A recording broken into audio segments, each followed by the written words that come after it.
Hello, hello. How are you guys doing? What's up, Losh? Nice of you to join. What's up, Wing Chun? Glad you're here. What's up, Benjamin? Yeah, you are third. What's up, Casey? How's it going? Hello, hello to you. I have some news. I've been renewed for another year of Tokyo Treat and Sakurako sponsorship. Yay! That means we'll continue to have more snacks that I can eat. Wahahaha. Yeah, I think we're never gonna run out of snacks. There's so many snacks. Just rolling in snacks. All right. Oh my god, can you believe it? We're at chapter 39. So one more chapter to go. That's 4 more episodes. And we're done with this book. Can you believe it? Doesn't seem like that long ago we started. Oh.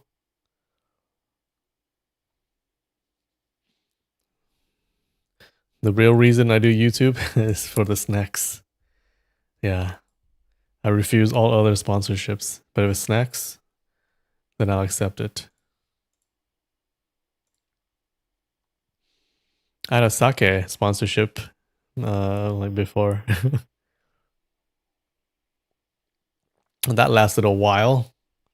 I think I still have some sake left from that.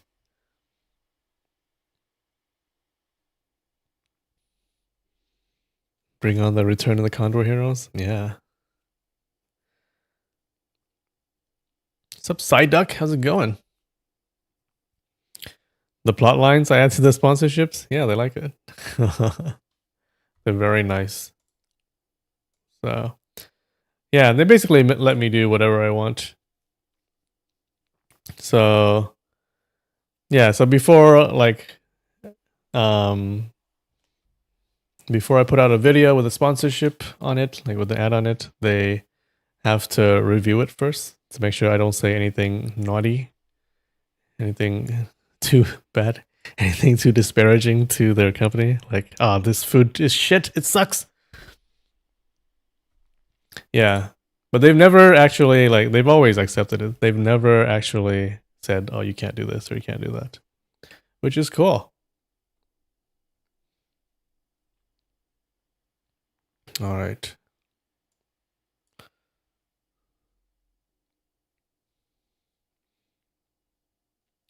Let's see. I should keep testing their limit. Don't know about that. All right. Can we do this in 2 minutes? Let's do it.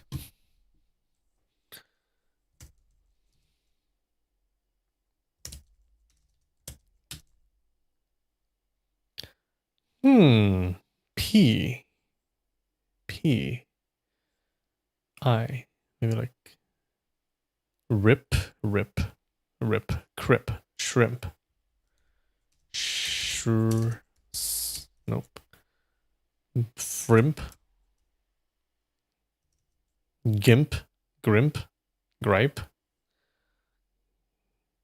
Glip. Glip. Is that a word?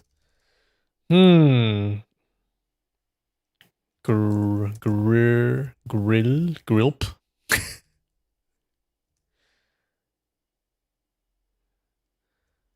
I should be here. I should be in the middle, I think.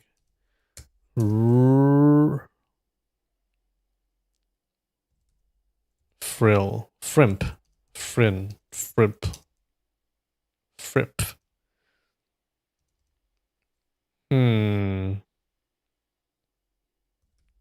Drip. Drips. Drips. Okay, I is there. R is not there. Oh, sherp. Erp. So it's erp. Shh.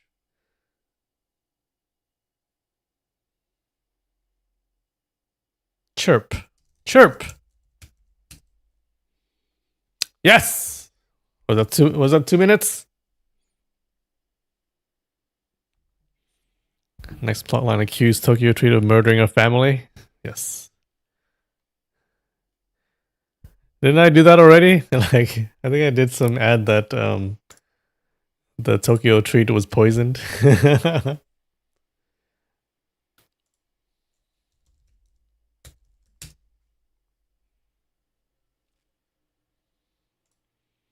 All right. Can we do this connections in 2 minutes?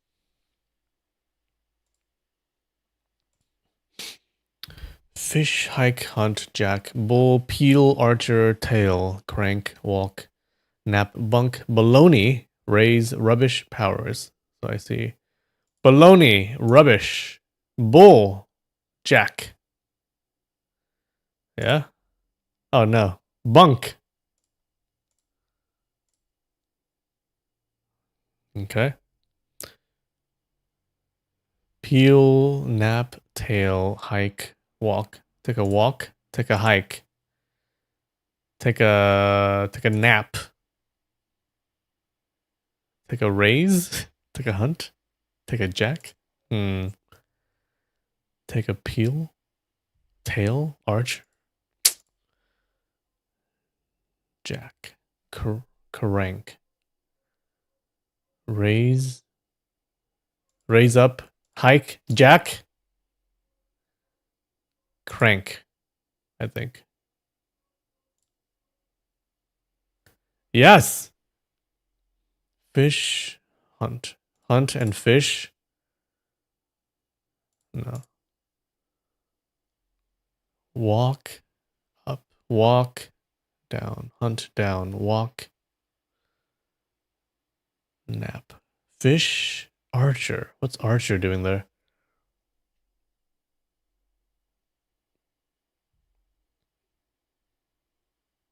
An archer can hunt. In a hunt, you can have an archer who walks and naps. He has powers too. Tail.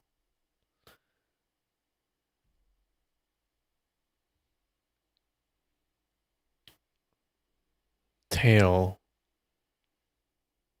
Fish tail. The cocktail. Cockfish. Cockwalk. Cock nap. Cock peel. Okay. Hunt. Hunter. Archer. You go on a hunt. You go on a walk. A peel. A tail. Tail is behind. Can you peel a tail? Banana peel. Huh. Nap. Walk?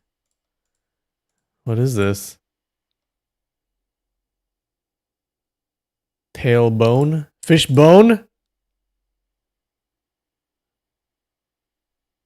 Hunt bone? Peel bone? Nope. Tail. Fish. Goldfish. Gold tail. Gold peel. Fish sticks. Tail sticks? Oh! Tail. Walk. Fish. I'm gonna say hunt, fish, walk, and nap. No. Peel. No. Nap. Oh, one away. Wait. Hunt, fish, walk. That's what you do when you're surviving in the wilderness. And peel. Nap? Peel. Fuck! Okay. So nap is in. Nap. Nap. Walk. Nap. Napster. Nap. Snap. Fish. Fish. Hunt. What?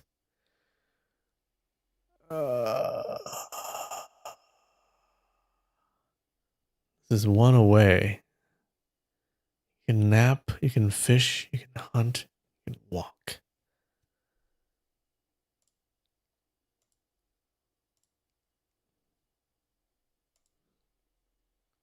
Flower, nap. A quick nap. A nap. Fish hook. Nap hook. Oh, God. Tail? Oh, God. Fish. What is it? Hunt. Fish. Walk. Nap. Nap. Nap.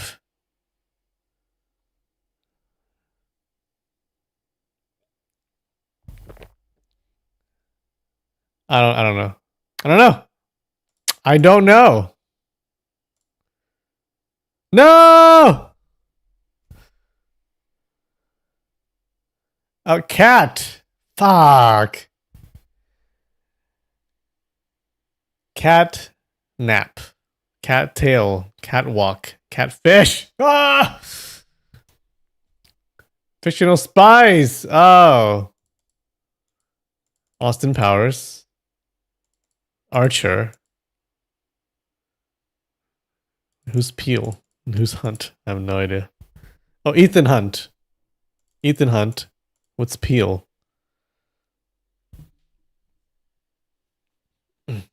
God damn it. Who's Peel? Spy Peel. Emma Peel.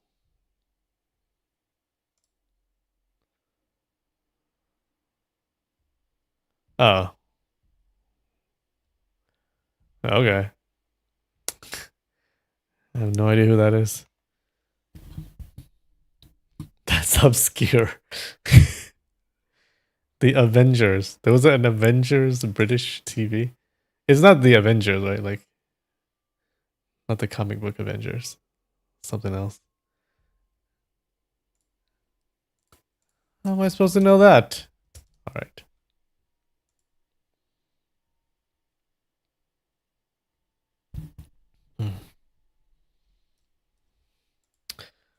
All right. Avenger.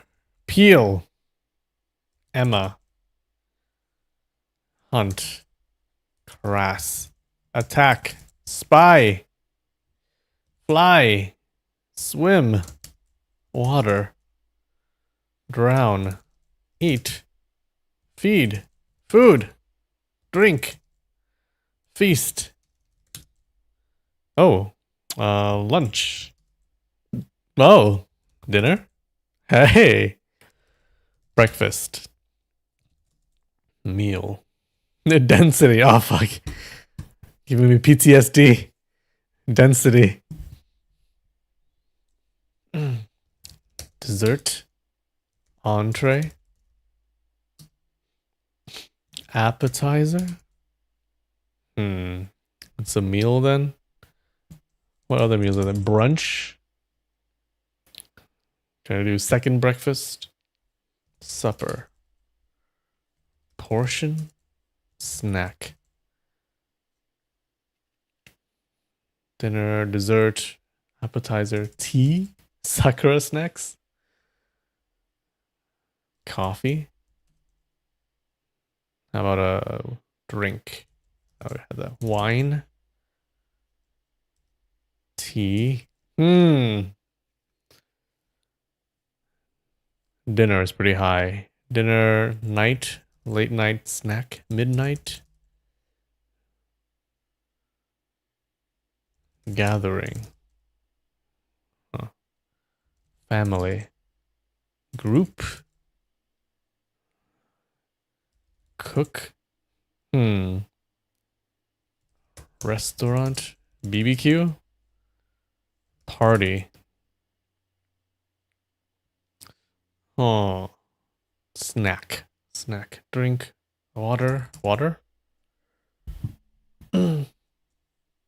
Fodder.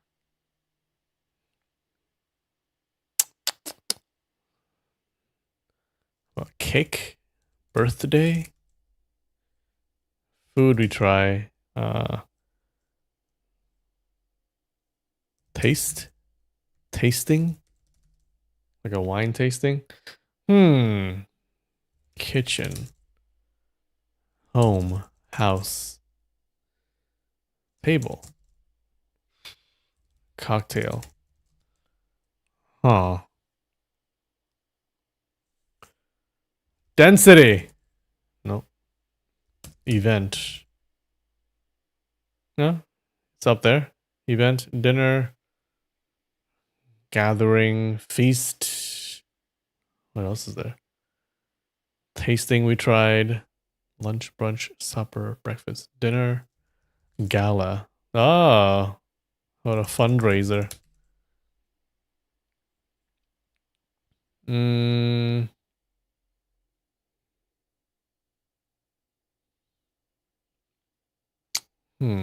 Chair. What a charity. Meeting? Meeting! Date. Meet. Meet up.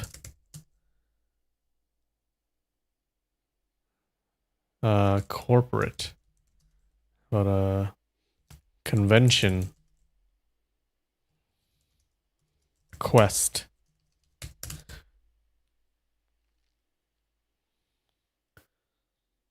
Discord. Meeting. Dinner. Bar. A get together. Huh.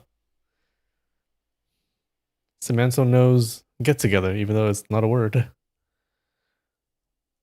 Together. Club. Some kind of meeting. Dinner meeting. Assembly. Assemblage. Cult. Following.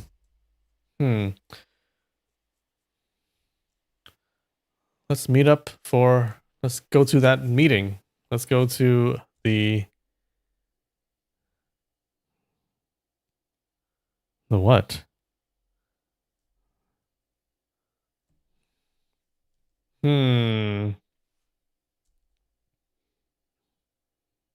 Freedom. We had restaurant. We had a deli.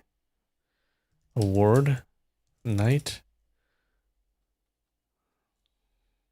Conversation. Oh, hold on. Talk. Speech. Oh, a speech. A talk. What else? A debate. A banquet. A toast. A speech. Debate. A lecture. Oh! Okay, not bad. Not bad. Pretty good. That was pretty short, right? Got that pretty fast. Seminar, symposium. Yeah, good job, good job. From dinner. From supper, brunch, lunch, dinner to a lecture. Well, you never went to like a late night class and had dinner in the lecture?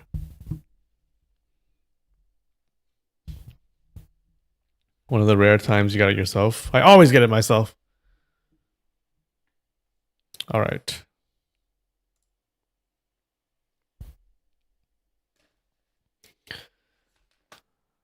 I got 2 snacks today. We got this. It says pudding like dorayaki. Okay. There's like 2 types of filling inside. All right. It's open, but I swear I didn't eat it yet, okay? I didn't cheat. All right. A little dorayaki. Yum, yum, yum, yum, yum, yum. Likely story. I swear to God, I didn't eat. I swear to the God that I don't believe in.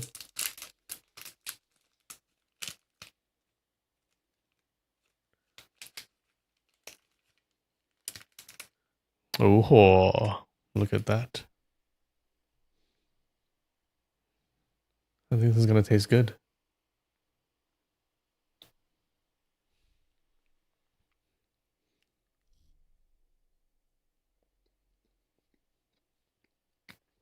Mmm.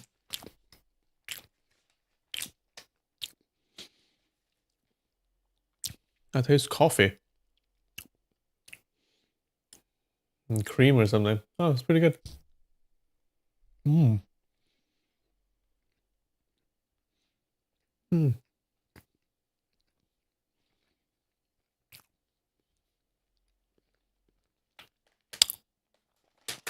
Alright. Dorayaki is is usually good. I already like it.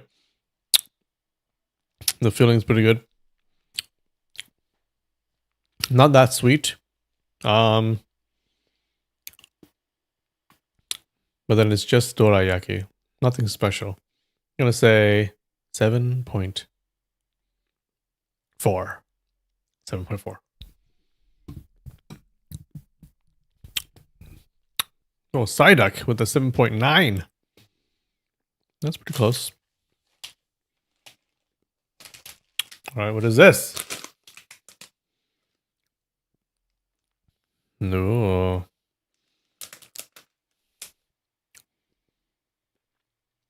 I see some salt and pepper. I like salt and pepper. Should be good, right? Some kind of chips, like. I can feel it. You can kind of see it up here. They look banana shaped. Oh no. I hope there's no banana taste. Yeah.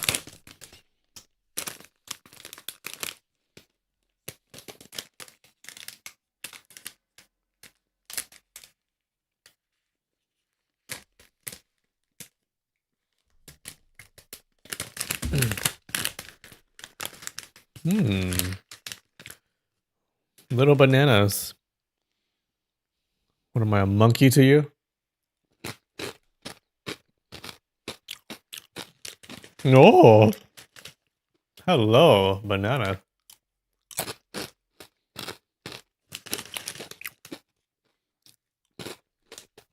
Oh. It's salty, a little peppery. Mmm. Has a nice crunch to it. That's a 8 out of 10 crunch right there. Mm. I don't know why they're shaped like bananas though. There's no banana taste.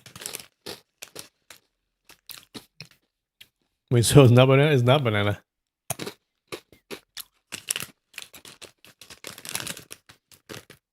There's a lot of it. Mm. Oh, it's pretty good.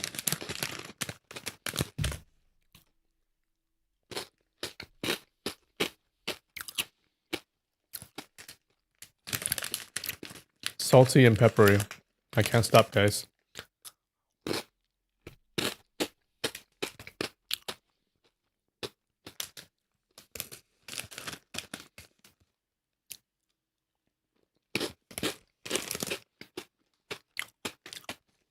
Alright.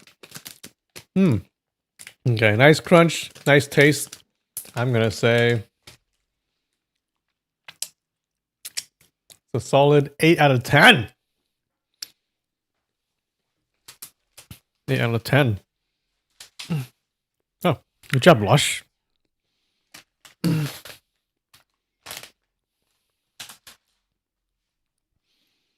Alright.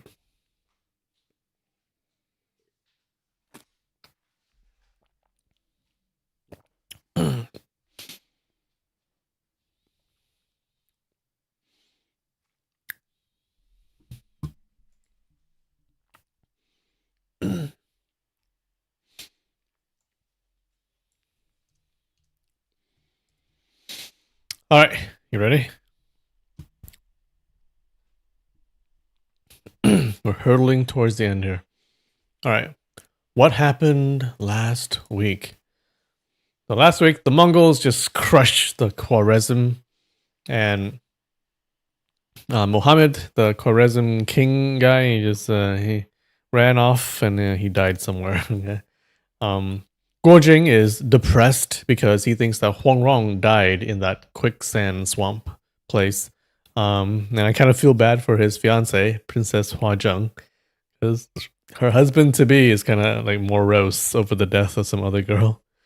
Genghis Khan, he plans to attack the Jin, and he gives Guojing, Ogadai, and Tolui each a sealed pouch. Okay, and he tells them only to open them after they defeat the Jin, and never before.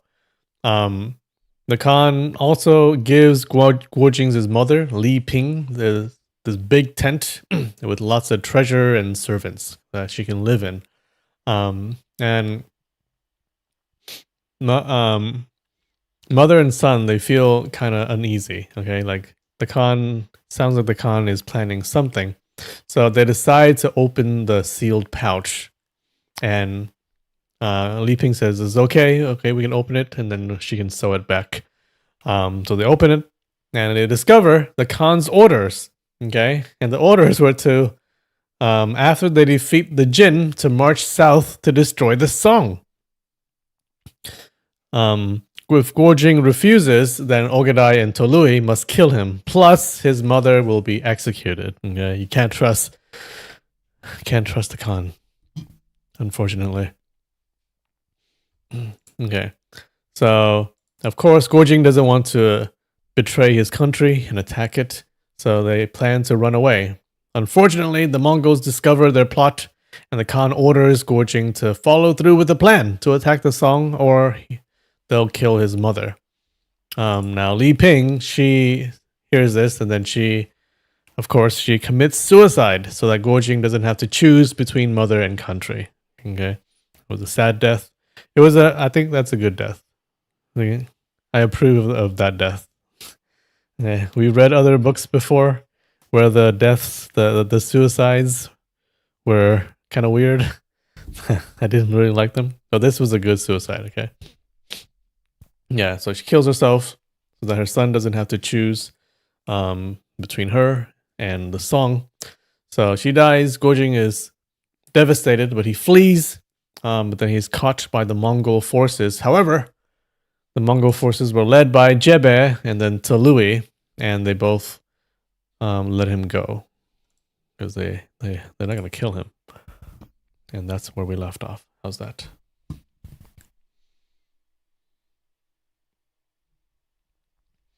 Rip Mom and the Little Red Horse. No. The Little Red Horse did not die, right? Did it? I don't think so. I think one horse died, but it wasn't his red horse. Or am I wrong? I don't think he died.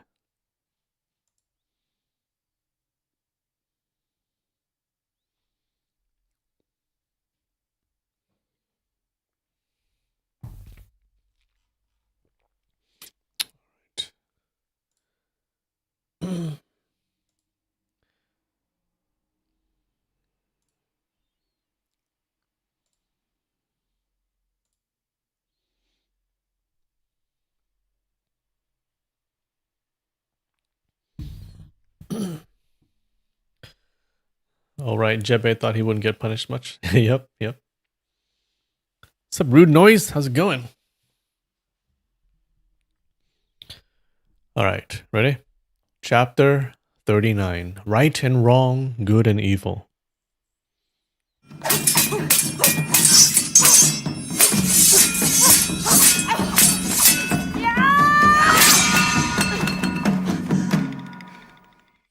Oh, thanks, Rude Noise.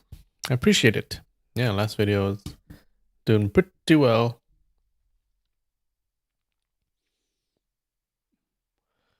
All right. So Guojing, he's on the little red horse right now, right? Pretty sure. Guojing galloped hard for several days and had long since left danger behind. As he slowly made his way south, the days grew warmer and the grass taller. But all along the way, what met his eyes were the wreckage of war, broken cities, shattered homes, corpses strewn across the roads. What he saw and heard was heartbreaking beyond words. One day he rested in the ruins of a pavilion and saw a few lines written on the wall. A Tang poet once wrote, "The stream flows gently, the sun slants west. Not a dog or chicken cries, only crows shriek. 1,000 hamlets deserted like cold food day. No trace of men, only flowers in bloom." Okay. It continued. Our glorious land of the Central Plains has become a battlefield for barbarian slaughter. The people's suffering far exceeds what this poem describes. Guojing stared blankly at the lines, lost in thought. Sorrow welled up inside him, and he couldn't hold back his tears. He wandered aimlessly, not knowing where to go. In the span of a single year, his mother, Huangrong, and his masters, all the dearest people in his life, had died one by one. Ouyang Feng had murdered both his master and Huangrong, so he ought to avenge them. Yet, whenever the word revenge crossed his mind, the horrific memory of the massacre in Khwarezm surged forth. Though he had avenged his father, countless innocent lives had paid the price. How could his conscience ever rest? Perhaps seeking revenge wasn't always the righteous path. Troubled thoughts poured endlessly through his mind. I spent my life training in martial arts, but what has it brought me? I couldn't even protect my mother or wrong her. What use is this kung fu now? I tried to be a good person, but who have I truly made happy? My mother and wronger died because of me. Princess Huazheng will live in sorrow forever. I've brought suffering to so many. Oh, at least he's now off the hook. He doesn't have to marry her anymore. Wen Yanhonglie and Mohammed, of course, they're villains. But what about Genghis Khan? He killed Wen Yanhonglie. So does that make him a good man? Yet he also ordered me to attack the Song. He raised my mother and me for 20 years, and in the end, he forced my mother to her death. I swore brotherhood with Yang Kang, but we always had opposing hearts. Sister Mu Nianci is a good woman, so why did she love Yang Kang so deeply, even unto death? Tolui and I are bound by deep friendship, but if he leads troops to attack the south, will I have to meet him on the battlefield, fight to the death? No, every man has a mother. Every one of them was carried in the womb for 10 months, raised with hardship and love.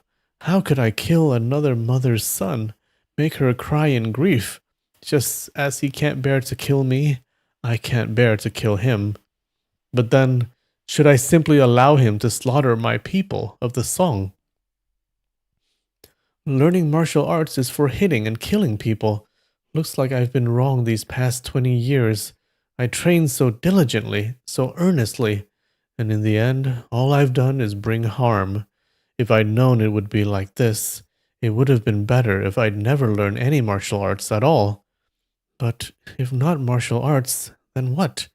Why am I even in this world? What am I supposed to do for the next few decades? Is it better to live or to die early? If I keep living, I'm already weighed down by endless worries. What more will come in the future? But if I were to die young, then why did mother go through the pain of giving birth to me? Why did she pour so much care and effort into raising me?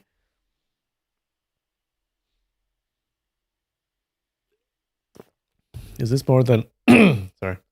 Is this more than what Guojing has thought in his entire life? He turned these thoughts over and over in his mind, only growing more confused the longer he pondered. For several days straight, he couldn't eat during the day or sleep at night. He wandered restlessly through the wilderness, brooding over these questions. Then he thought, Mother and my teachers always taught me to value righteousness and keep my word.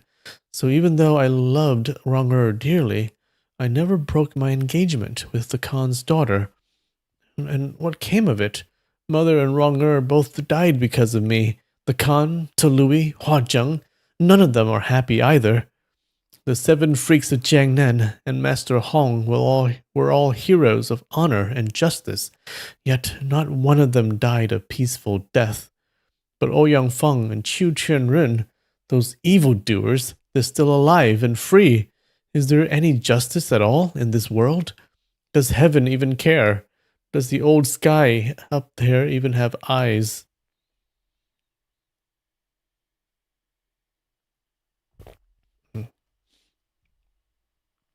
One day he arrived in a small town in Jinan Prefecture, Shandong. In a wine shop, he sat down at a table and started drinking alone in gloom. He had just taken 3 cups.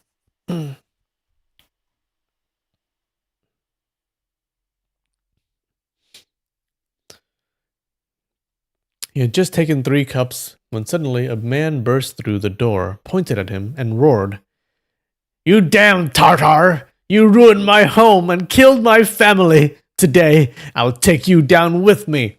As he shouted, he lunged at Guojing with a punch aimed at his face. Startled, Guojing flipped his left hand and grabbed the man's wrist. With a gentle tug, the man stumbled forward and fell flat on his face. He didn't know a lick of martial arts. Seeing the man's head was bleeding from the fall, Guojing felt terribly sorry. He quickly reached out to help him up. "Brother, you've mistaken me for someone else," he said. But the man just wailed and cursed. "Damn Tartar!" At that moment, more than 10 men rushed in from outside, swarming the tavern. They began punching and kicking him from all sides. Guojing, who had spent days tormented by the thought that his martial arts only brought harm, had already resolved never to fight again. These men were strangers, and none of them knew martial arts, just blindly throwing fists. So he dodged to the left and slipped to the right, avoiding every blow without striking back. But the shop was small, and the crowd kept growing. Eventually, he couldn't dodge everything and was battered by fists and feet all over his body. Just as Guojing was about to channel his strength to push the crowd aside and break out of the tavern, he suddenly heard a voice calling from outside. "Jing'er, what are you doing here?" Wait. Hold on. "Jing'er, what are you doing here?" He looked up and saw a man in a Taoist robe, long beard flowing in the wind. It was none other than Changchunchi Chuchuchi. Overjoyed, he called out, "Taoist Chu, I don't know why these people are attacking me." Chuchuchi pushed apart the crowd with both arms, pulled Guojing through them, and led him outside. The crowd chased after them, still yelling and throwing blows, but Guojing and Chuchuchi strode quickly away. Guojing whistled to summon his red horse. Within moments, the 2 of them and the horse had left the townspeople far behind, vanishing into the open countryside. Guojing explained how the townsfolk had ganged up and beaten him for no reason. Chuchuchi chuckled and said, "You're dressed like a Mongol. They just assumed you were one of them." He went on to explain that Mongol and Jin troops had been fiercely battling throughout the Shandong region. The locals had long suffered under the Churchens and initially helped the Mongols, thinking they'd bring relief. But Mongol soldiers turned out to be just as brutal, exchanging one tyranny for another. They looted, burned, and killed with abandon, leaving the people in even greater misery. Now, when Mongol troops passed through, the people didn't dare retaliate. But if any soldiers fell behind or strayed alone, villagers would often beat them to death.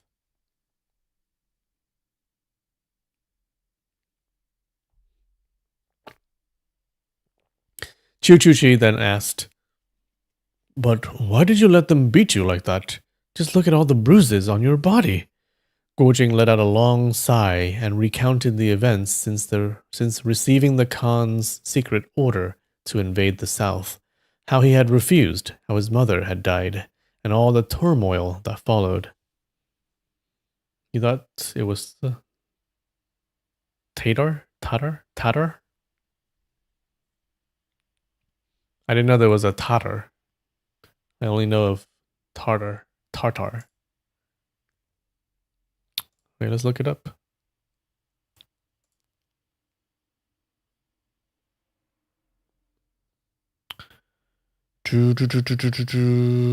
Alright, how do I do it?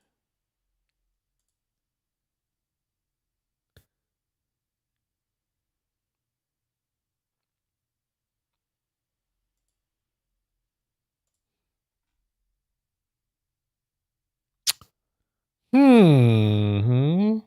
Hmm. Hmm. Hmm. Okay. Tartar.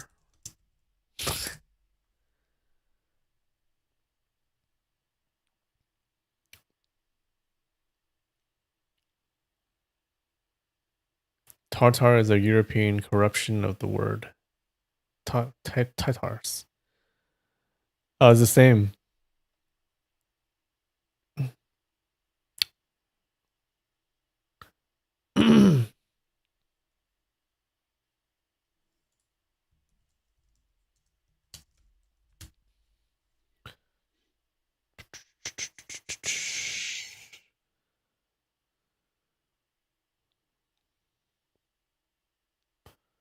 Yeah, so it's the same. How do you say it? Totter. Totters? Totter?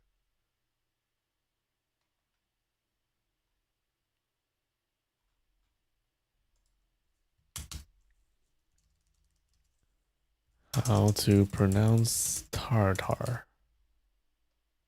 Totter. Wait. Tartar. Tartar. Tartar. What about this? Tatar. What? Tatar. Oh no. Alright, whatever.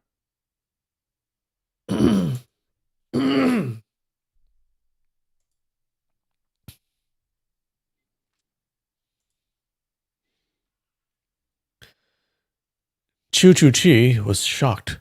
So, Genghis Khan really intends to attack this song? We must ride south at once and warn the court to prepare defenses. Guo Jing shook his head. And what good would that do? In the end, it'll only lead to mountains of corpses and countless families destroyed on both sides. Chu Chu Chi said, but if the song falls to the Mongols, the people will suffer even more. Taoist Chu, I've had so many troubling thoughts lately. I was hoping you could help me sort them out. Chu Chu Chi took his hand and led him to sit under a locust tree. Go ahead, speak.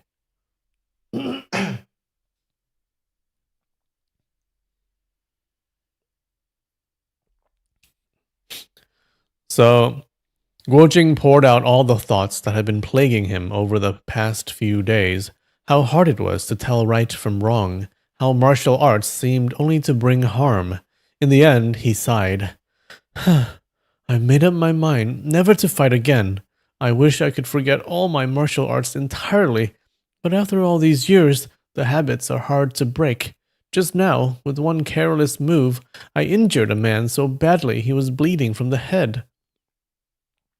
Chu Chu Chi shook his head. Jinger, you've got the wrong idea. Decades ago, the Nine Yin Manual appeared in the martial world. So many heroes died over it.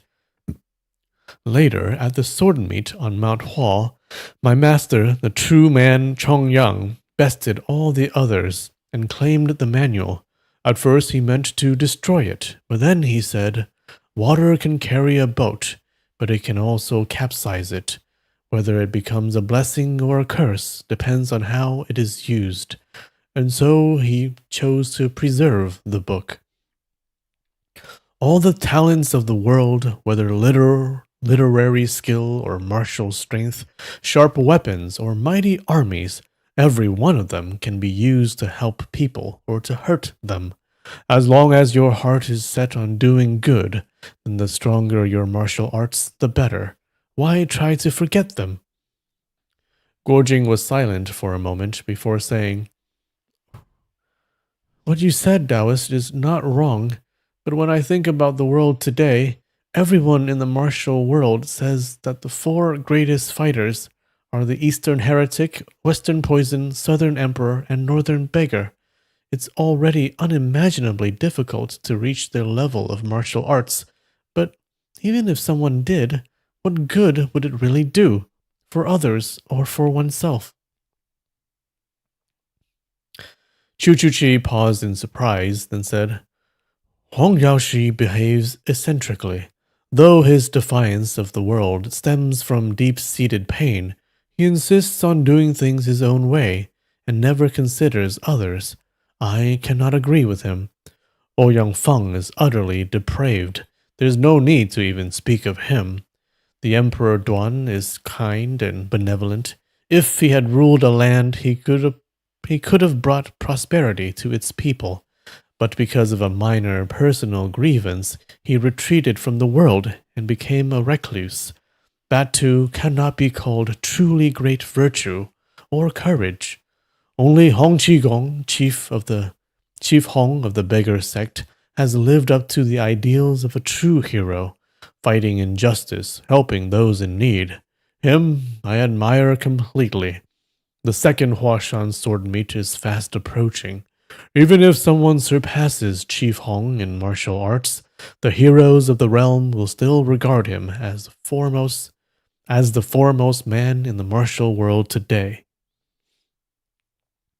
When Guojing heard the words Huashan sword meet, his heart trembled. "Has my master recovered from his injuries?" he asked. "Is he planning on to attend the Huashan gathering?" Chu Chu Chi replied, "I haven't seen Chief Hong since I returned from the western regions, but whether he fights or not, I'm going to Huashan regardless. I was passing through here on my way. Why don't you come with me and see for yourself?" Guojing had been so disheartened these past few days that the thought of contest or supremacy felt empty and tiresome. He shook his head. "I won't go. Please don't take offense, Taoist Chu." "Then where are you going?" asked Chu Chu Chi. Guojing replied dully, "I don't know. I'll just keep walking and see where I end up." Chu Chu Chi saw how spiritless and gaunt he looked, like someone just recovering from a grave illness. He grew worried, though he tried many ways to encourage him. Guojing simply shook his head and remained silent. Chu Chu Chi thought, "He always listens to Chief Hong. If he could meet him again at Huashan, perhaps he'd recover his spirit and live properly once more. But how can I persuade him to go west?" Suddenly, an idea struck him. He said, "Jinger, if you really want to completely forget all the martial arts you've learned, there is actually a way." "Really?"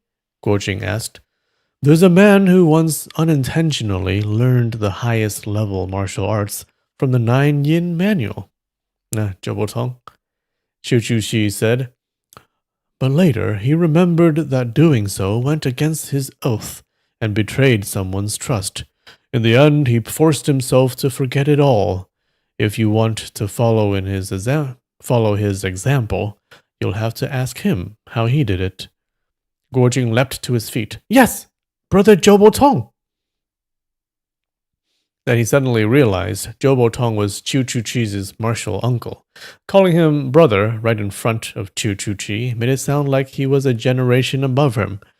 Guojing couldn't help but feel extremely awkward. Chu Chu Chi gave a faint smile and said, "Our uncle Master Zhou has never cared about seniority or ranks between us. You can call him whatever you like. I don't mind at all." Guojing asked, "Where is he?"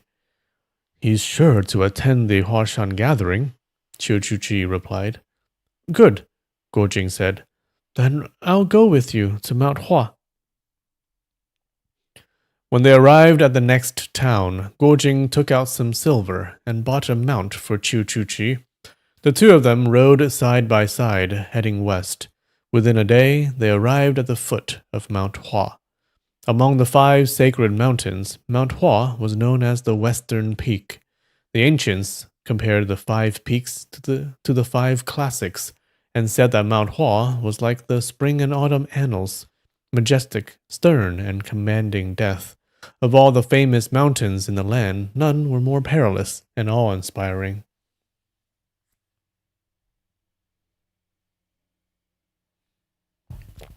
We love Mount Hua, don't we, guys?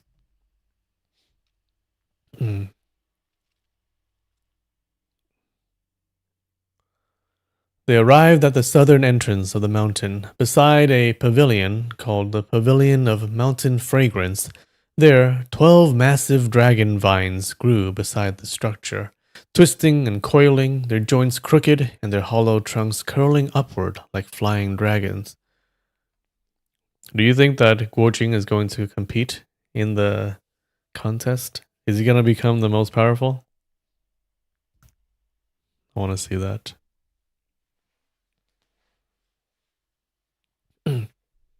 Was Mount Hua in Smiling Proud Wanderer? Yeah, of course. Yes. That's our mountain, guys.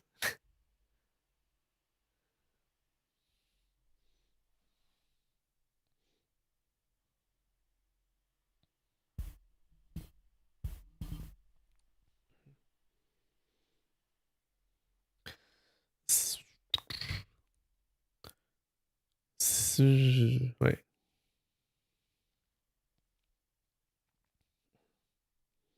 Seeing the upward soaring posture of those ancient vines, Guo Jing suddenly recalled the move Flying Dragon in the Sky.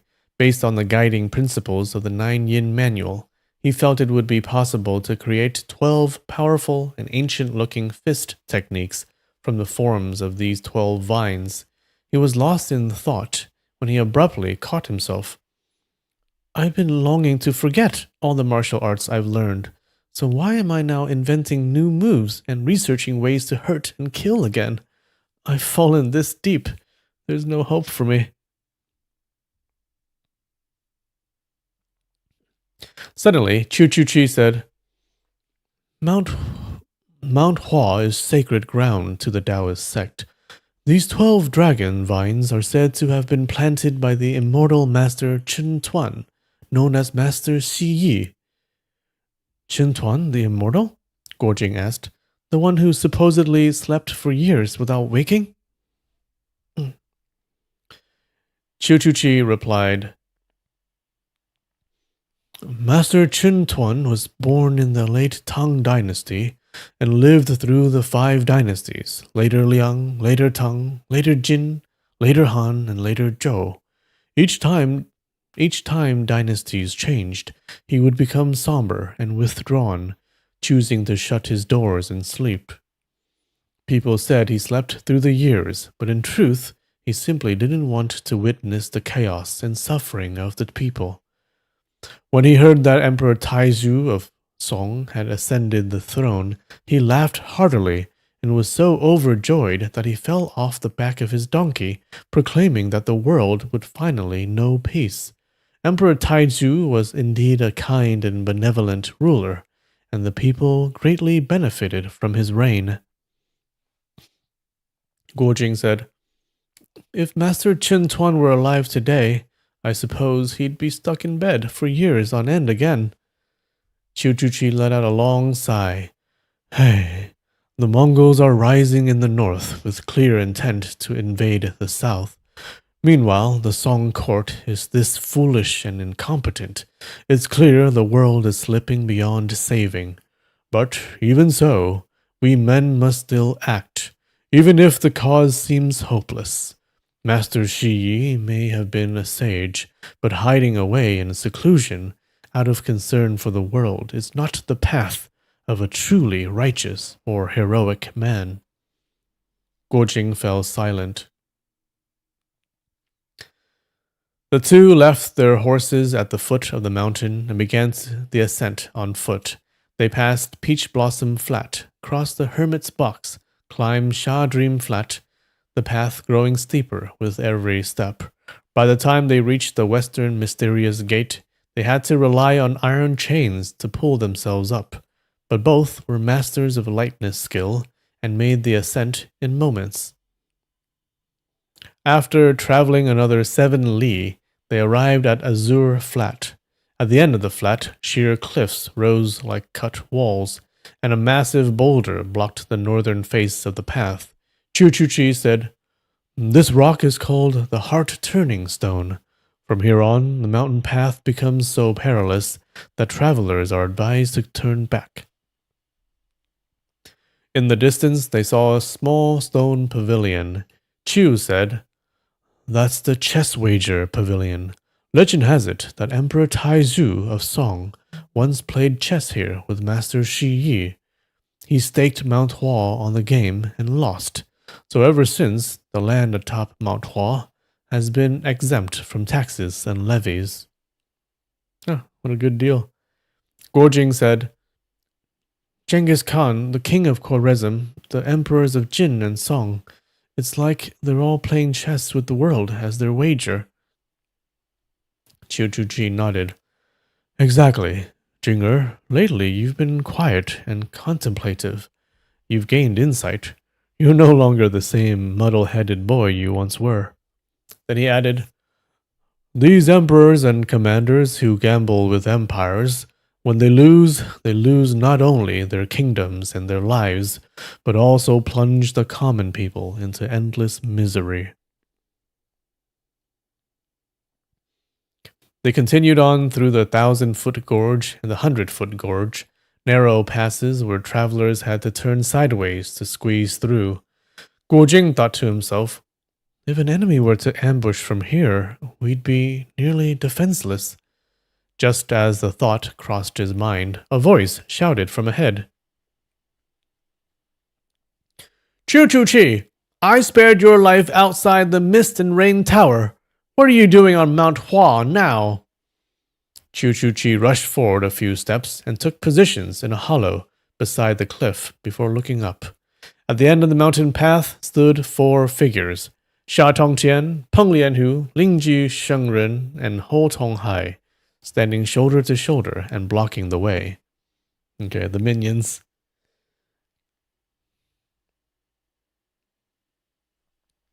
Chu had expected to encounter formidable foes like Ouyang Feng and Qiu Qianrun on this journey, but with Zhou Botong, Hong Qigong, and Guo Jing all present, they should be able to handle it.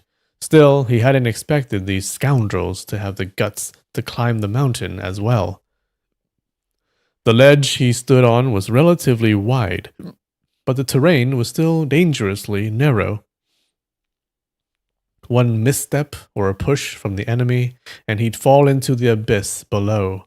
There was no time to think. With a swish, he drew his sword and unleashed the move White Rainbow crossing the sky, thrusting fiercely at Ho Tonghai.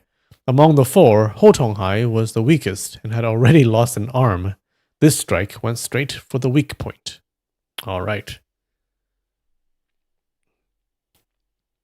Okay, good time to take a break. I'll be right back. 5 minutes.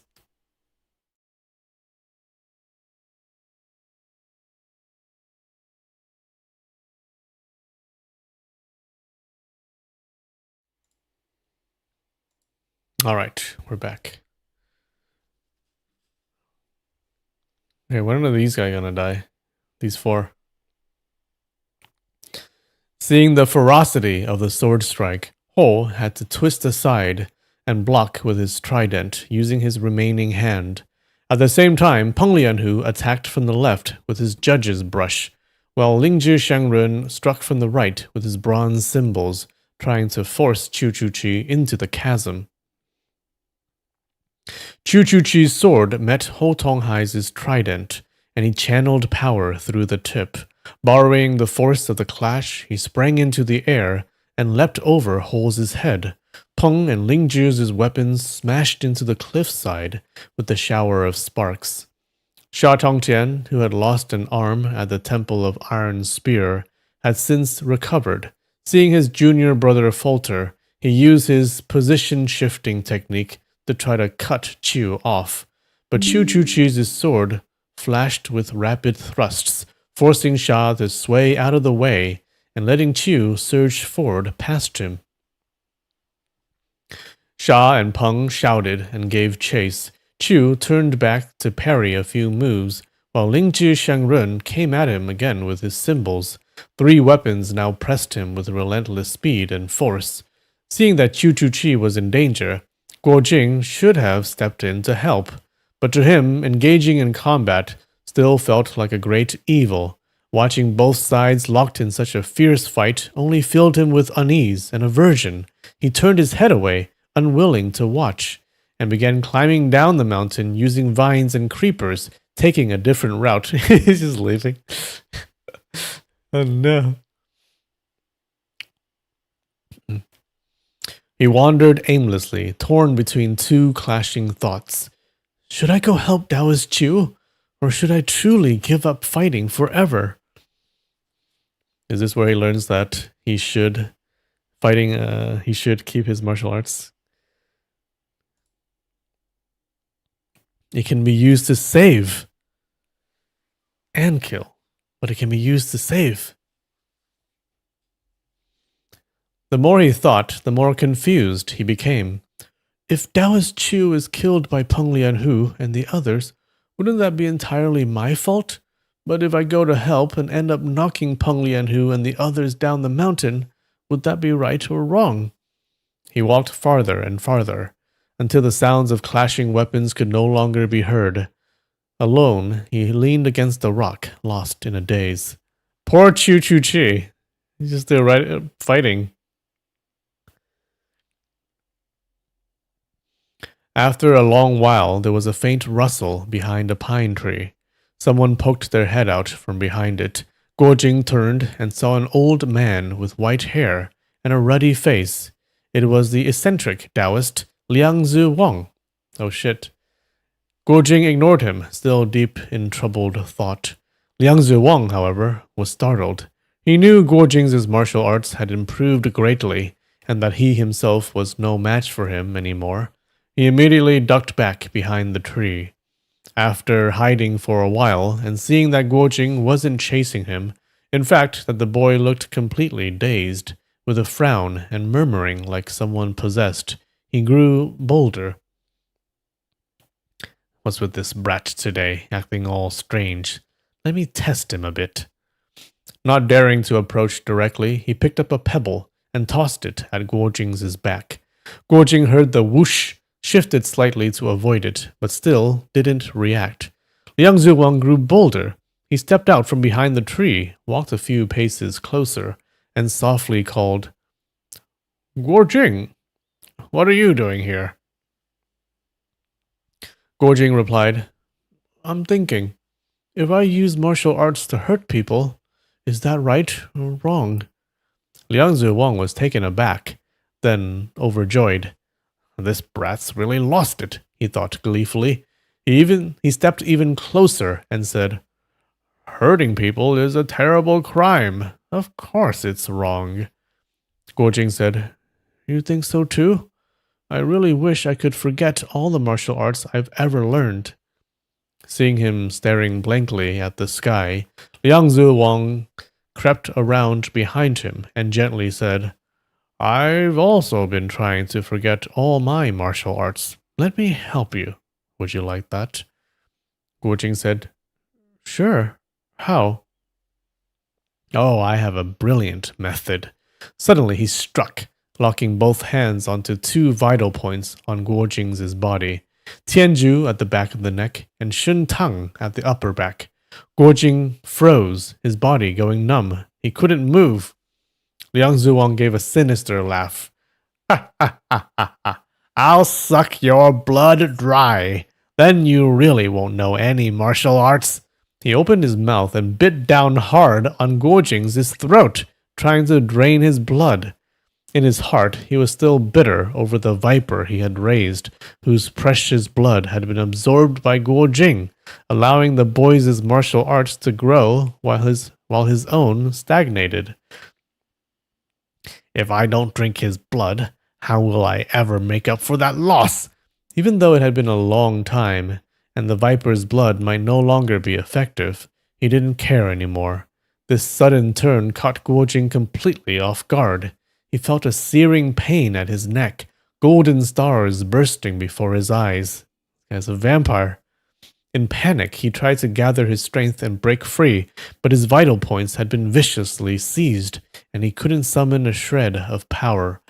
Liang Wang's eyes were bloodshot, his face twisted with malice as he bit down harder and harder on Guojing's neck. If he managed to sever the throat, how could Guojing possibly survive? In this desperate moment, there was no time to wonder whether using martial arts was right or wrong. He instantly summoned the techniques from the muscle tendon changing and bone forging manual.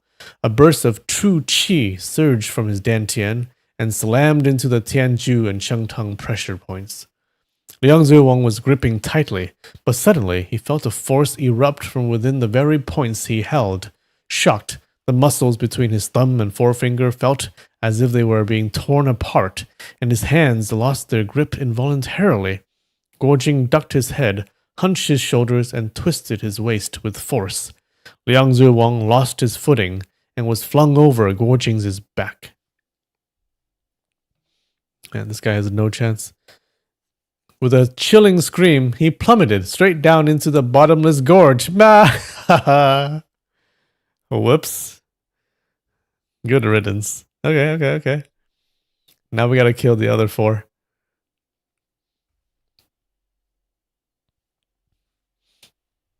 His death cry echoed throughout the mountain valley, growing louder, wilder, and more chaotic as it bounced around. Damn. Hearing it, Guojing couldn't help but feel a chill run down his spine. Do we have a happy sound effect? We do not. We just have this one.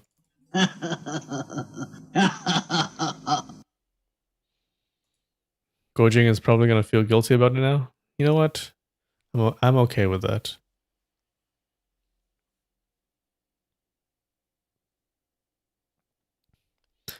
Only after a long while did he calm down. He clutched at the wounds on his neck, only now realizing that, unintentionally, he had once again killed someone with martial arts. But then he thought, if I hadn't killed him, he would have killed me. If me killing him is wrong, then what? Him killing me would be right? He's thoroughly confused. He leaned over to look into the gorge. It was so deep the bottom couldn't be seen. The old eccentric Liang Wang was gone, buried who knew where. Guojing sat on a boulder and tore a strip of his clothing to wrap the wound on his neck. Just then he heard tock, tock, tock, a series of strange, irregular knocking sounds. From behind the mountain emerged a bizarre figure. Startled, he looked closely. It was a person, but walking upside down. The man moved on his hands, feet up in the air, holding a round stone in each hand, and using them like feet.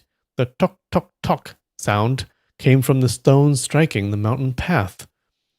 Guojing crouched to get a better look at his face, and was even more astonished. This strange man was none other than Western Poison Ouyang Feng.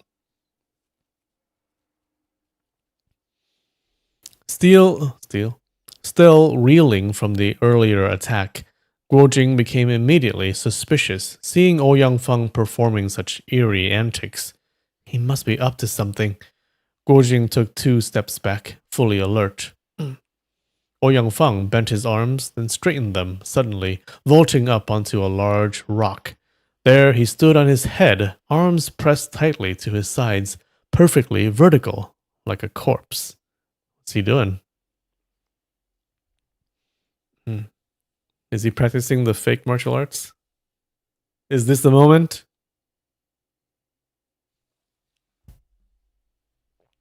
I've been waiting. Guo Jing's curiosity got the better of him.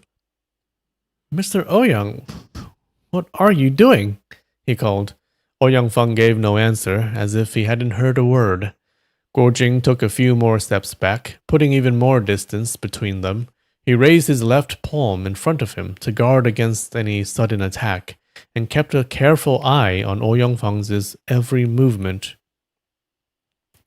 After the time it takes to drink a cup of tea, Ouyang Feng was still motionless in his handstand. Guo Jing, curious to know what was going on, he found it hard to read his expression with the man completely upside down. So he spread his feet apart and bent over, peering out from between his own legs. Through this inverted view, he saw that Ouyang Feng's head was drenched in sweat, his face contorted in intense pain. It looked as though he was practicing some strange and agonizing form of internal cultivation. Okay, I think he is practicing the fake martial arts. Suddenly, Ouyang Feng stretched his arms out to either side, and his body began spinning like a giant top. He spun faster and faster, the sound of whoosh, whoosh, rising as the wind whipped through his sleeves. Guo Jing thought, so he really is practicing martial arts, and the method involves standing on his head while spinning? That's bizarre. But then another thought struck him.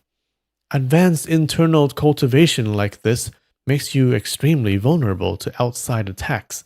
Since all your energy is turned inward, you have no defense. That's why you usually need a skilled friend or master nearby to watch your back, or else you hide away somewhere secluded to avoid any accidents. But Ouyang Feng was practicing alone out in the open. No one seemed to be guarding him. This was entirely unexpected. Right now, with the second Huashan Sword Summit underway, experts had gathered from all over. Everyone was wary of Ouyang Feng. Even with his strong defenses, he couldn't rule out being ambushed. So how could he dare practice alone in a place like this? Okay. So what if he practices the fake martial arts and he becomes even stronger? What if he wins the Sword Summit? At this very moment, Guo Jing saw him like meat laid on a butcher's block, waiting to be sliced. If I don't take revenge now, then when? He thought. But just moments earlier, he had killed Liang Wang and was still feeling guilty about it. He took 2 steps forward, then stopped. He couldn't bring himself to strike. Ouyang Feng spun for the duration of a teacup, then gradually slowed and finally came to a stop. I'm going to start using that now. The duration of a teacup. He remained perfectly vertical in his handstand for a moment longer, then grabbed the 2 stones again and began walking away the way he had come. Tok, tok, tok, echoing off the mountain path. Guo Jing's curiosity got the better of him. He wanted to see where Ouyang Feng was going, and what this bizarre upside-down spinning technique was all about. Quietly, he followed. Ouyang Feng moved with surprising speed, even on his hands, and steadily ascended the mountain. Guo Jing trailed behind, watching him climb higher and higher. Finally, they arrived at the base of a peak covered in lush greenery. Ouyang Feng stopped in front of a cave and remained still. Oh, is Hong Rong here? Guo Jing hid behind a large rock. Suddenly, Ouyang Feng barked out, Ha hu wen bo ying, xing jing jin, qi gu You've translated it wrong. I can't master the technique this way. Yep. Okay, what do you think? Is he going to be super good, or is he going to go crazy?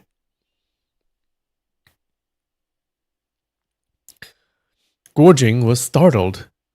The first 3 lines were definitely Sanskrit from the general principles of the 9-yin manual, he thought. but they don't match the text exactly. Then he suddenly remembered. That day on the boat, when I was forced to recite the scripture, Master Hong told me to deliberately recite it incorrectly. These must be the phrases I made up on the spot. But who is he talking to? The fake martial arts is just breakdancing? Uh-huh. He suddenly heard a clear, crisp female voice coming from within the cave. Your skill isn't there yet. Of course it won't work. How could I have translated it wrong? As soon as Guojing heard the voice, he nearly cried out in shock. Was it not the very voice of Huang Rong, the one he mourned day and night? Could it be that she hadn't perished in the desert after all? Was he dreaming now? In some kind of illusion? Had he gone mad and imagined her voice? Ouyang Feng said, I followed your instructions exactly. I didn't make a single mistake. Then why is it that the Ren and Yangwei meridians still refuse to reverse? The girl replied, You're rushing it. The timing isn't ripe. Forcing it is pointless. There was no mistaking it now. This was Huang Rong's voice, as clear as could be. There was not a shred of doubt. Joy and shock surged through Guo Jing, making him sway on his feet, almost fainting. His excitement caused the wound on his neck to burst open again. Blood seeped through the bandage in a steady stream, but he didn't feel a thing. Then he heard Ouyang Feng growl, Tomorrow at noon is the sword contest. How can I afford to take my time? Tell me the rest of the scripture. Translate it all right now. Don't stall or make excuses. Only then did Guojing understand why Ouyang Feng was risking so much to practice this inner skill. The Huashan Sword Summit was imminent. There was no time to delay. Hong Rong laughed and said, You made a deal with my Jingge. He spared your life 3 times, so you can't force me. I'll only teach you when I feel like it. Hearing her say, my Jingge, Guojing felt a sweetness blossom in his chest, a joy beyond words. He wanted nothing more than to leap up and shout at the top of his lungs to release the emotion. Ouyang Feng said coldly, The situation is urgent. Even with our previous agreement, today's matter must be handled differently. As he spoke, he pushed his hands off the ground, flipped upright, and tossed aside the stones he'd been walking on. He strode into the cave in great steps. Hong Rong shouted, Shameless! I'm not going to teach you no matter what. Ouyang Feng gave a series of sinister chuckles and muttered, We'll see whether you'll teach me or not. Then came a startled cry from Hong Rong, Aya! Followed by a tearing sound, as though fabric had been ripped. At that moment, Guojing no longer cared whether it was right or wrong to fight. He cried, Wronger! I'm here! Raising his left palm to guard himself, he dashed into the cave. Ouyang Feng had seized Hong Rong's bamboo staff with his left hand and was reaching with his right to grab her left arm when she suddenly used the move Staff Flicks the Mangy Dog, a forward sweep that twisted sharply and snatched the bamboo staff back from his grasp. Ouyang Feng gave a shout of praise and was about to launch another attack when he suddenly heard Guojing's voice calling from outside the cave. He was a grandmaster of martial arts, known for never breaking his word. Only because the situation had forced his hand had he resorted to force against Hong Rong. Now, hearing Guojing's arrival, his face flushed with shame. He knew Guojing would surely question why he had gone back on his promise.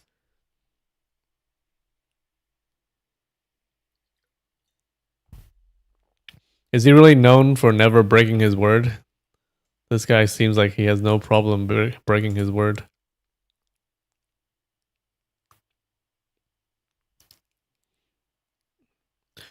Sweeping his sleeve across his face to hide it, he darted past Guojing and out of the cave in a flash. In the blink of an eye, his figure had vanished. Guojing rushed forward, grabbed Hong Rong's hands, and cried, Wronger! I miss you so much, I thought I'd die. He was so overwhelmed that he trembled from head to toe. Hongrong jerked her hands away and said coldly, Who are you? Why are you grabbing me? Guojing was stunned. I'm Guojing. You're alive. I. Hongrong said, I don't know you, and walked straight out of the cave. Guojing followed, bowing repeatedly, pleading, Wronger, please listen to me. Wronger gave a cold snort. You think you can call me Wronger? Who do you think you are to me? Guojing's mouth fell open, and he didn't know what to say. Hongrong glanced back at him. His body was gaunt, his face haggard. Something stirred in her heart, a flicker of pity. But then she remembered all the times he had abandoned her, and her fury returned. She spat in disgust and walked on. In a panic, Guojing grabbed her sleeve. Please, just let me say one thing. Hongrong said, Fine, say it. I saw your golden sable coat in the quicksand and thought you... Hongrong cut him off. You said you wanted to say one thing. I've heard it. She yanked her sleeve free and turned away. Guojing was both flustered and anxious. She was being so cold. What if he never saw her again? But he didn't know what to say to make her understand how he truly felt. He could only follow silently, watching her sleeves flutter as she walked up the mountain path. Hongrong's heart, too, was in turmoil. Upon seeing Guojing again, she thought of how she'd tossed her golden sable coat into the quicksand to throw Ouyang Feng off the trail. How she had wandered east from the western regions in despair, utterly alone and hopeless, intending only to return to Peach Blossom Island and reunite with her father. But in Shandong, she had fallen gravely ill. With no one to care for her, the suffering was unbearable. Lying sick and alone, she thought bitterly of Guojing's betrayal, and hated that her parents had even brought her into the world to suffer so much pain. After she recovered, she was found again by Ouyang Feng in southern Shandong, and forced to come to Mount Hua to translate the scripture. As she recalled all her misfortunes, all she could feel was hatred. But behind her, Guojing's footsteps still followed, steady and close. She walked quickly, so Guojing followed quickly. She slowed, he slowed too. After a while, she suddenly spun around and shouted, Why are you following me? Guojing replied, I'll follow you forever. I'll never leave your side for the rest of my life. Hongrong gave a cold laugh. You're the great Khan's imperial son-in-law. What are you doing following a poor girl like me? Guojing said, The great Khan killed my mother. How could I continue being his son-in-law? Hongrong flushed red with fury, her delicate face burning. Oh, so that's it. I thought you still had some feelings for me, but it turns out you were just driven away by the great Khan. Couldn't be his son-in-law anymore, so now you've come back looking for this poor girl? Do you take me for someone so lowly? Someone you can treat however you like? As she spoke, her anger overcame her, and she burst into tears. Seeing her cry, Guojing was even more flustered and at a loss. He wanted to explain, to say something to comfort her, but didn't know how to begin. After standing there blankly for a while, he finally said, Wronger, I'm here. If you want to hit me or kill me, it's up to you. Hongrong said bitterly, Why would I want to hit or kill you? Let's just say our meeting was all for nothing. I beg you, stop following me. Seeing that she still refused to forgive him, Guojing turned pale. What will it take for you to believe how I truly feel about you? Hongrong said, Today you're all sweet on me, but tomorrow, once that Huazheng girl shows up again, Sister Huazheng this, Sister Huazheng that, you'll toss me aside like nothing. Unless you die right here and now, I won't believe a word you say. A surge of blood rose to Guojing's chest. He nodded, turned around, and strode toward the edge of a cliff. This is a good time to end the stream, isn't it? Just kidding. Not gonna do that. This was one of the most treacherous places on Mount Hua, known as the Cliff of Self-Sacrifice. A leap from there would mean certain death, body shattered to pieces. Hongrong knew how simple and stubborn he was. If he said he'd do it, he just might. So she leapt forward in a panic and grabbed the back of his shirt, and with a forceful tug vaulted past him to land in front, standing on the cliff's edge. Her voice was both furious and desperate as she cried, "Fine, I see now. You don't care about me at all. I said something in anger, and you won't even let it go. Listen, you don't need to punish me like this. Just never show your face to me again." She was trembling, her face pale as snow, standing at the edge with nothing beneath her but air. She looked like a white camellia, swaying in the wind. Moments ago, Guojing had been unable to control himself, acting on sheer stubbornness, truly ready to jump. But now, seeing her poised so dangerously near the drop, he grew frightened she might slip. He hurriedly said, "Step away from the edge!" And she falls. Hearing his concern for her, Hongrong only grew more heartsick and burst into tears. "Who wants your fake kindness and phony sweet words?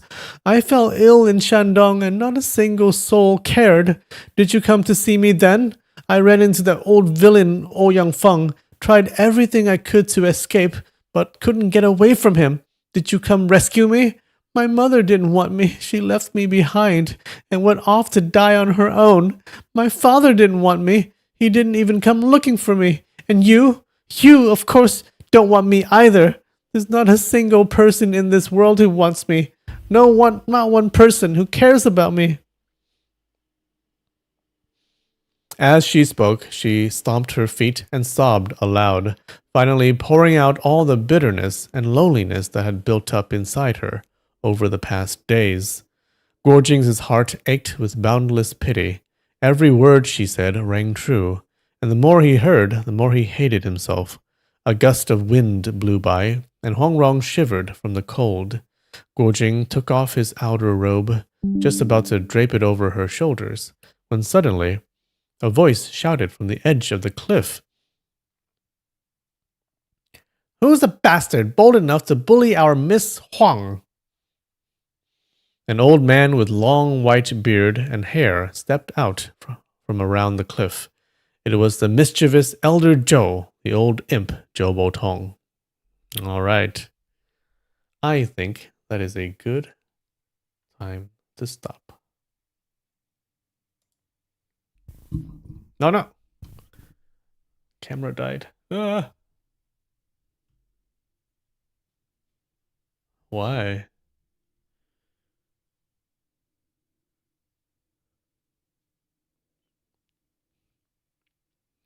So does your camera? Why does it do that?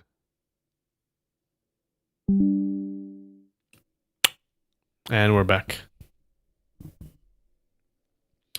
All right. What do you guys think of that? Yay, Hongrong's back. Good chapter. All right. What do you think is going to happen to Ouyang Feng? He's either going to be super good or he's going to go crazy, I think. I think he'll go crazy. I hope so. But then it would be more interesting if he's just like really good. Maybe he'll be really good, but he'll just go crazy. Yeah, I think it's both. Okay. I'm going to say it's both. He's going to be crazier than Zhou Botong. But he'll be super powerful.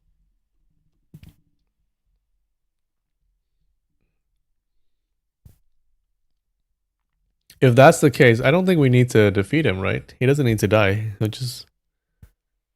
That's his fate, to be crazy. Maybe he'll just chi deviate and lose his martial arts. Maybe. think I like what I said better. Yeah. That's a good fate for him, right? We don't necessarily need to kill him. Alright. So we got 3 more episodes. Ah! Ah! Almost done. Can't wait. Alright, guys. Thanks for joining. I think we're good. Hurtling towards the end. Alright, guys. I love you. And I will see you next time. Alright, bye.